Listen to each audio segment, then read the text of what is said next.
باپ نے بیٹی کو جہیز میں خوب سامان دیا اور ساتھ میں قرآن بھی دیا.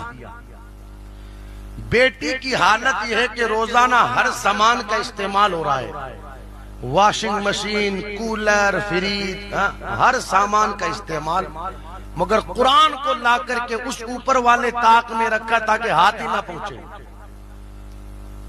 3 4 5 مہینے گزرنے کے بعد پھر کسی نے کہا وہ قرآن تو دیکھ، اس پر ریت کی تہ جم گئی ہے، مکڑیوں نے جالے بنا لیے. پھر توجہ گئی، اوہو ہو، ہم نے وہاں قرآن رکھا.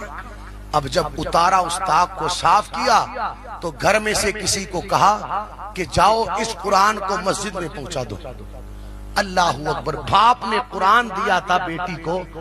میں کہتا ہوں جس وقت اس نے قرآن دیا ساتھ میں یہ نصیحت بھی کرتا، بیٹی جس طرح تو اور سامان کا روزانہ استعمال کرے گی، تیری ذمہ داری بنتی ہے کہ روزانہ قرآن کی تلاوت کی جائے.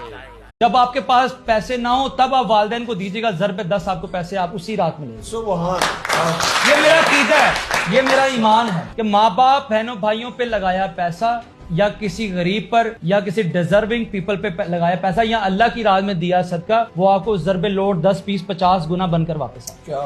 مجھے جو انکم آتی ہے میں اس میں سے مثال مجھے 10 لاکھ ملا ہے، میں بھی اس میں سے 1 لاکھ 2 لاکھ 3 لاکھ سائڈ پہ کر کے اپنے ماں باپ کو ملوں گا، والد صاحب کی پاکٹ میں ڈال دوں گا، ان کے لیے ڈریسز لے جاؤں گا، گھر والدہ کے لیے کبھی کچھ لے جاؤں گا. تو میں وہ مجھے کہتے ہیں بیٹا نہ دیا کرو. میرے والد صاحب کو 2 اداروں سے پینشن وغیرہ ملتی ہے، زمیندارہ ہے، پیسے ان کے پاس ہوتے ہیں، لیکن وہ کہتے ہیں پتر نہ دیا کرو. میں کہا ابا جی منو اپنی جڑی ہے نا میری روزی میری کمائی منو حلال کرو. کیا بات، وہ حلال کرنے کے لیے میں اپنے والدین کو دیتا ہوں. انسان کو خود معلوم ہوتا ہے میں کتنے پانی میں ہوں، کہاں کھڑا ہوں. چاہے وہ لوگوں کی زبانیں بند کر دے گا، دلیل سے، برہان سے، ایکسپلینیشن سے، ریشنلائزیشن سے.